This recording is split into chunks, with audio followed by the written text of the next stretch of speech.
Rahu Ketu transit in 2025 for Aries ascendant. Rahu Ketu का transit मेष लगन वालों के लिए 2025 में कैसा रहेगा, यही आज हमारा टॉपिक है इस वीडियो के।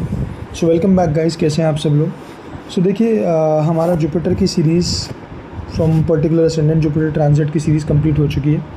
सैटर्न की सीरीज़ भी फ्रॉम असेंडेंट और फ्रॉम मून साइन कंप्लीट हो चुकी है। वो दोनों मेरे चैनल के प्लेलिस्ट पे अवेलेबल है, अगर आप लोग देखना चाहें तो। इसी तरीके से राहु केतु का भी सिर्फ एक वीडियो और रह गया है इसके बाद, स्कॉर्पियो असेंडेंट, उसके बाद ये सीरीज़ भी पूरी हो जाएगी। सो आज के वीडियो में हम लोग बात करने वाले हैं कि राहु केतु का ट्रांजिट जो होने वाला है वो एरीज असेंडेंट मेष लगन वालों को कैसे इम्पैक्ट करेगा, किन किन हाउसेस को इम्पैक्ट करेगा, क्या रिजल्ट्स देगा, क्या आपके love life, career, finances, marriage, किन किन चीज़ों को इम्पैक्ट करने वाला है और किन को नहीं करेगा, वो सारी बातें आज हम इस वीडियो में बात करेंगे। सो वीडियो इंटरेस्टिंग होने वाला है, एंड तक देखिएगा। सो चलिए वीडियो को स्टार्ट करते हैं। सो देखिए, एरीज असेंडेंट वालों के लिए राहु अभी इनके 12वें घर में और केतु इनके 6th हाउस में बैठा हुआ, ठीक है। अब जब ये ट्रांजिट होगा अराउंड मई के 28 या 19 के बाद, तो राहु इनका आ जाएगा 11वें घर में और केतु इनका आ जाएगा 5वें घर, ठीक। अब जल्दी से बात कर लेते हैं कि राहु और केतु होता क्या है। सो देखिए, केतु जो है एक हेडलेस प्लैनेट है, ठीक, हम सबको पता है। केतु का हेड नहीं होता, बॉडी होती है। केतु जो होता है वो मोक्ष को, त्याग को, स्पिरिचुअलिटी को, सेपरेशन को रिप्रेजेंट करता है। केतु जो है वो पॉइंटेड चीज़ों को, फ्लैग को, हाइट्स को, इन सब चीज़ों को रिप्रेजेंट करता है, ठीक। उसके बाद राहु क्या होता है? राहु हमारा होता है इल्यूजन, राहु हमारा होता है डार्कनेस। राहु वो चीज़ें होती हैं जो इस जन्म में हम अपनी तरफ खींचती हैं, यानी हम उनको, हमारे डिज़ायर्स बढ़ाता है। राहु जब अगर अच्छा बैठा हो और उसका डिस्पोजिटर बहुत अच्छा बैठा हो तो वो बहुत कुछ दे सकता है अपने योग बना के, ठीक। राहु आपका सारी न्यू एज टेक्नोलॉजी है, जो भी आपका, चाहे वो AI है, चाहे ML है, कुछ भी है। राहु सिर्फ हेड होता है, तो राहु एनालिटिकल भी होता है, इंटेलिजेंट होता है। राहु थोड़ा सा जो तेज़ बुद्धि होता है आपका दिमाग लगाने के लिए, वहाँ वो भी होता है, अगर वो फर्स्ट हाउस से भी रिलेट कर जाए तो राहु ये सब चीज़ें होता है। केतु देखो, मैंने आपको बताया सेपरेशन होता है। केतु वो चीज़ भी होती है जो हमें इस लाइफ में जो साइन में या जिस हाउस में बैठा उन चीज़ों से दूर सेपरेट करता है, ठीक। सो ये राहु केतु हो गया। अब ट्रांजिट क्या होता है वो मैं आप लोगों को कई बार बता चुका हूँ हर वीडियो में, कि देखो ट्रांजिट जो है राहु केतु का ऑलमोस्ट 18 महीने के आसपास का होता है, ठीक, हर साइन में। ये जो जितने भी स्लो मूविंग प्लैनेट्स हैं, राहु केतु, जुपिटर, सैटर्न, इन लोगों के ट्रांजिट बहुत इंपॉर्टेंट होते हैं। इंपॉर्टेंट छोटों के भी होते हैं, छोटे से मेरा मतलब है कि जिनके ट्रांजिट शॉर्ट होते हैं, शॉर्ट पीरियड ऑफ टाइम होते हैं, उनका भी इंपॉर्टेंट होता है। बट इन लोगों के ज़्यादा फ़र्क पड़ता है क्योंकि ज़्यादा टाइम तक एक हाउस में रहते हैं तो अपना इम्पैक्ट देते हैं। जैसे कि सैटर्न 2.5 साल, जुपिटर ऑलमोस्ट 13 महीने, राहु केतु 18 महीने, तो इन लोगों के ट्रांजिट ज़्यादा इम्पैक्ट देते हैं। देने को तो मून का ट्रांजिट भी हमें, अगर हम देखना चाहें तो, कुछ एक्टिविटीज़ को हमारा दिखा देता है डे टू डे बेसिस पे, ठीक। अब ये ट्रांजिट में फ़र्क क्या होता है? देखो, राहु केतु अगर आपका कहीं भी बैठा हुआ, सपोज आपका राहु यहाँ बैठा हुआ, ठीक है, केतु आपका यहाँ बैठा हुआ, तो अब ये आपको ना इन हाउसेस के रिजल्ट दे रहे हैं जब आप पैदा हुए, ठीक है। बाय डिफ़ॉल्ट ये आपको इन हाउसेस के रिजल्ट दे रहे हैं। अब ये एक्टिवेट कब होते हैं? जब दशा और अंतर्दशा आती है। दशा ज़रूरी नहीं है कि आपकी लाइफ में राहु और केतु दोनों की दशा आ जाए, किसी एक की आएगी यूजुअली, ठीक है। बहुत ही शायद अभी आजकल के, मुझे नहीं लगता, टाइम में किसी की भी दोनों आ सकती है, तो एक आएगी, ठीक है, दूसरी अंतर्दशा में आएगी। प्रत्यंतर की तो हम बात ही नहीं कर रहे। तो उसके इफेक्ट्स या ये अपने रिजल्ट्स तब ज़्यादा देंगे जब इनके अंतर्दशा और प्रत्यंतर दशा आएगी। अब वो हर बार तो होगी नहीं, तो फिर इनके रिजल्ट्स हमें कैसे मिलते हैं? फिर भी मिलते रहते हैं हमें, क्योंकि राहु केतु का ट्रांजिट होता रहता है। अब फर्स्ट हाउस और 7th हाउस में आपके बैठे हैं वो तो अलग हो गया, पर अब आपके एरीज वालों के लिए वो 11th और 5th हाउस में ट्रांजिट कर रहे हैं, तो वो आपको 11th और 5th हाउस रिलेटेड रिजल्ट देंगे, और जहाँ से इनके ट्राइन्स बनते हैं उनके रिलेटेड रिजल्ट्स देंगे, या ट्रांजिट में जिन भी प्लैनेट्स को ये कंजंक्ट या एस्पेक्ट करेंगे उन प्लैनेट से रिलेटेड आपको रिजल्ट्स मिलने शुरू हो जाएंगे, ठीक। सो ये बेसिकली ट्रांजिट होता है। अब बात कर लेते हैं 5th हाउस क्या होता है। देखो, 5th हाउस हमारा, अगर देखो तो एरीज के लिए तो एक्चुअल 5th हाउस भी यही है और साइन भी यही है। तो इन लोगों के लिए क्या है 5th हाउस? क्या है 5th house? Is about children. 5th house is about आपका creativity. 5th house is about ego, ठीक है। 5th हाउस इज़ अबाउट आपका गवर्नमेंट से रिलेटेड चीज़ों का हो गया। 5th हाउस एजुकेशन को भी डिनोट करता है, ठीक है। तो ये सारी चीज़ें 5th हाउस से हो गई। अब उसके बाद 11th हाउस क्या होता है? तो देखो, 11th हाउस हमारा होता है social networking, network circle, friends, elders, हमारे एल्डर सिबलिंग्स, ठीक है। फिर ये गेन का, हाउस होता है ओवरऑल गेन, चाहे वो मॉनेटरी हो चाहे करियर वाइज हो, कोई भी गेन आपकी लाइफ में वो 11th हाउस से होता है। ठीक, 11th हाउस हमारा बेसिकली करियर का सेकंड हाउस होता है, तो वो हमारा कोई भी पद प्राप्ति या किसी भी चीज़ को उनको भी दिखाता है। ठीक, डिज़ायर्स का हाउस होता है। अब इनके लिए एक्वेरियस भी 11th है एक्चुअल एरीज असेंडेंट वालों के लिए, और 11वां हाउस भी है। तो वैसे भी एक्वेरियस अगर आप देखोगे तो इससे साइन ऑफ जितना भी, क्योंकि राहु और सैटर्न से रूल होता है, तो ये इसमें डिज़ायर्स बहुत ज़्यादा होती हैं आपकी। ये क्योंकि एक अगर आप देखोगे तो ये वायु त्रिकोण है। ठीक है, तो यहाँ आपके ऑब्वियसली डिज़ायर्स बढ़ते हैं, और कई सारी चीज़ें जैसे क्रिएटिविटी बढ़ती है, कुछ चीज़ें पढ़ना आप शुरू कर देते हो, एजुकेशन से रिलेटेड चीज़ें और ज़्यादा बढ़ जाएंगी। ठीक, तो ये सारी चीज़ें होती हैं। और दूसरा आप देखोगे कि जुपिटर आपका ट्रांजिट करेगा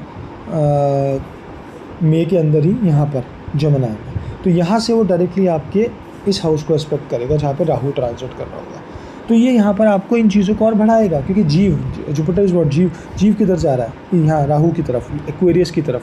तो डिज़ायर्स बढ़ना, क्रिएटिविटी बढ़ना, ठीक है, फिर आपका कुछ लिखना या किसी टाइप का कोई आपकी पढ़ाई करना, नॉलेज गेन करना, वो सब बढ़ेगा। ठीक है, क्योंकि दोनों प्लैनेट एक्सपेंड करते हैं, राहु भी और जुपिटर भी। ठीक, अब बात कर लेते हैं कि केतु जब 5th हाउस में आएगा, तो देखो केतु 5th हाउस में आपका यहाँ पर आपको इस टाइम पे आपकी ईगो को डाउन करेगा, ईगो को कट करेगा। और अगर आप अपने आप से नहीं करोगे तो वो कहीं ना कहीं कोई ऐसे इंस्टेंसेस बनाएगा जो आपकी ईगो अपने आप नीचे होगी, आप ईगो को कट करोगे। ठीक है, तो एक तो ईगो से सेपरेट करेगा।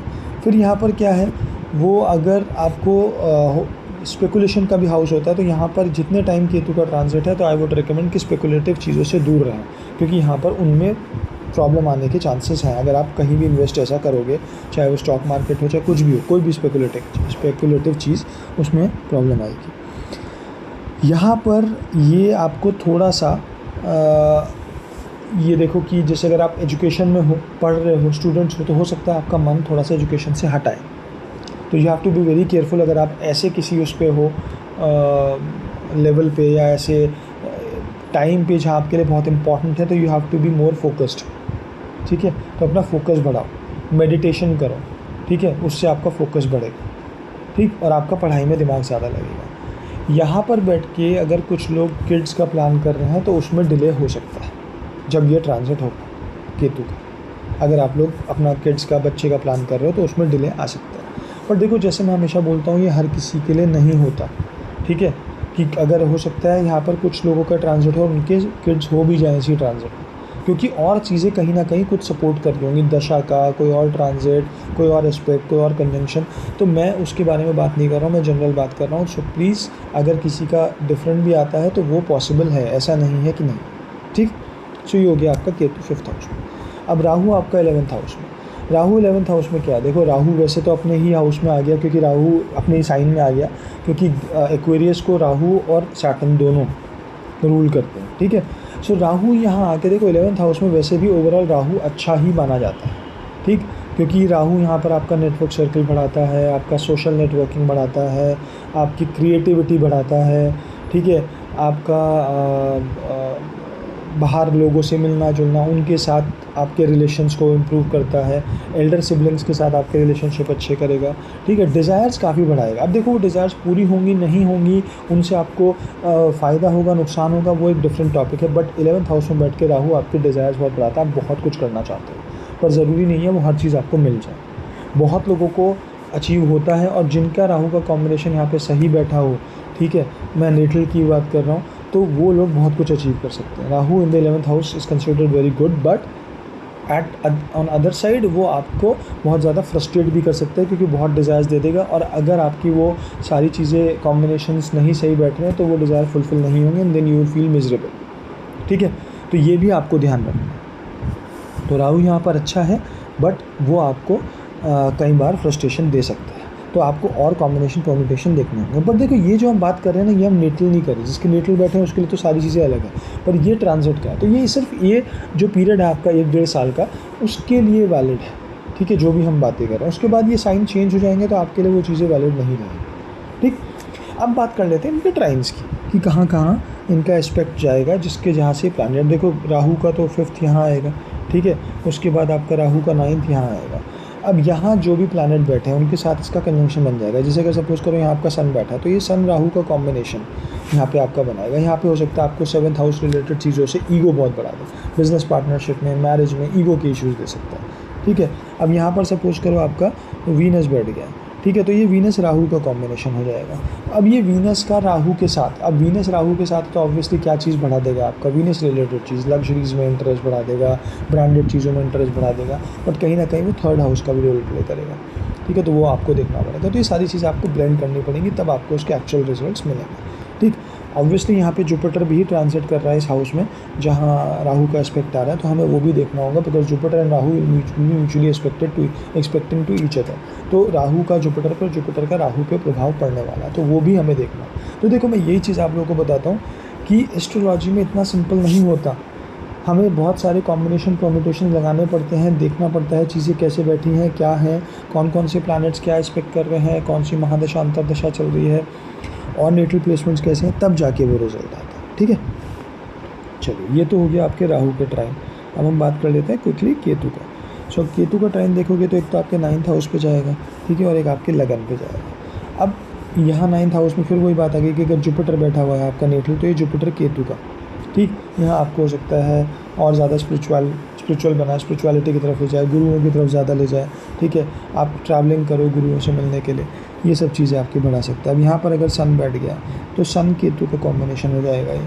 ठीक है, तो सन केतु का कॉम्बिनेशन कैसे इम्पैक्ट करेगा, अब आपका सन यहाँ पे एक्सल्टेड भी होगा क्योंकि आप एरीज़ का आपका लगन है, वहाँ पे केतु आके बैठेगा, तो वो सारी चीज़ें। अब आपको ये हो सकता है कि कुछ प्रॉब्लम आपके हेड रिलेटेड दे दे, सिर में दर्द दे दे, ये मैं छोटी सी बात बता रहा हूँ, ऐसी चीज़ें होने के चांसेस बढ़ जाते हैं। तो केतु का कॉम्बिनेशन सन के साथ आपको कंजंक्शन आप लोगों को लगाना पड़ेगा कि वो आपको क्या रिजल्ट्स दे सकता है आपके अपने अदर प्लैनेट्स के ऑल्सो, और कौन सी दशा चल रही है। ठीक है, इसी तरीके से मैंने आपको जुपिटर का बताया, अगर यहाँ पे जुपिटर हो या सैटर्न हो या कोई भी प्लैनेट हो तो उस हिसाब से आप उस चीज़ों को निकाल सकते हैं। ठीक, बट ओवरऑल ये ट्रांजिट जो है आपको ये रिजल्ट्स जनरल में दे सकता है, not for everyone, but yes यहाँ पर ये सारी चीज़ें बनती हैं राहु केतु के ट्रांजिट्स के साथ। ठीक है, 5th हाउस और 11th हाउस आपके इम्पैक्टेड रहेंगे, और उनके साथ आपके जो मैंने आपको बताया जो इनके ट्राइन्स आएंगे वो हाउसेज और वहाँ पे बैठे प्लैनेट्स भी इम्पैक्ट रहेंगे। तो ओवरऑल जो अगले 18 महीने हैं या 1-1.5 साल है आप लोगों के लिए, एरीज़ वालों के लिए, क्योंकि राहु और केतु का जो एक्सेस होता है ये हमारी चीज़ों को वहीं पर हमें बैलेंस आउट करता रहता है, खींचता रहता है इधर उधर, तो आप लोगों का 5th और 11th हाउस का एक्सेस रहेगा। ठीक है, यहीं पर आप लोगों को अपनी चीज़ें बैलेंस करनी पड़ेंगी कि ज़्यादा, अब राहु हो सकता है आपको ओवर नेटवर्किंग, ओवर दोस्तों के पास ले जाने की कोशिश करे, बट आप लोगों को अपना टाइम एजुकेशन में भी देना पड़ेगा। अगर आप स्टूडेंट हो, आप बच्चे आपके हो चुके हैं तो बच्चों को भी आपको टाइम देना पड़ेगा, ये ना हो कि आप उन्हें निगलेक्ट कर दें। तो एक बैलेंस हमेशा मेंटेन करना चाहिए राहु केतु के एक्सेस को देख के, तो वो आप लोगों को अगले 1-1.5 साल में फेस करना है। ठीक है, सो चलिए गाइज, ये मेरा एक छोटा सा एनालिसिस था राहु केतु का transit for Aries ascendant. I hope you like this video. अगर आपको अच्छा लगे तो please do subscribe to the channel, hit the like button, share करें, कमेंट करें, अपने सारी चीज़ें जो आपकी डिटेल्स हैं मुझे बताएं राहु केतु का। देखो प्लीज़, मैं हर बार बोलता हूँ कि आप लोग मुझसे बहुत ज़्यादा एक थॉरो क्वेश्चन मत पूछो कि क्या मेरी शादी हो पाएगी या डिवोर्स बच जाएगा या कुछ भी इस टाइप से, क्योंकि उसके लिए बहुत सारा चार्ट देखने पड़ते हैं। देखो मैं ऑब्वियसली उतना नहीं देख पाऊँगा, to be very honest with you. छोटी कोई चीज़ें अगर आप पूछना चाहते हैं तो उन सब के मैं जवाब देता भी हूँ आप लोगों को, मोस्टली मैं लोगों को आंसर करता हूँ। बट अगर आप लोगों को कोई प्रॉपर आंसर्स चाहिए तो please do get a consultation, चाहे मुझसे लो चाहे किसी से।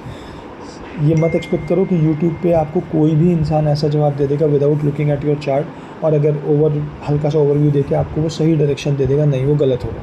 तो rather than getting a wrong answer, जाके कंसल्टेशन लो किसी से भी और ढंग के आंसर लो जिससे आपकी लाइफ इम्प्रूव। ठीक है, गलत चीज़ों को, एजम्पशंस को लेके चीज़ें ख़राब ही होती हैं।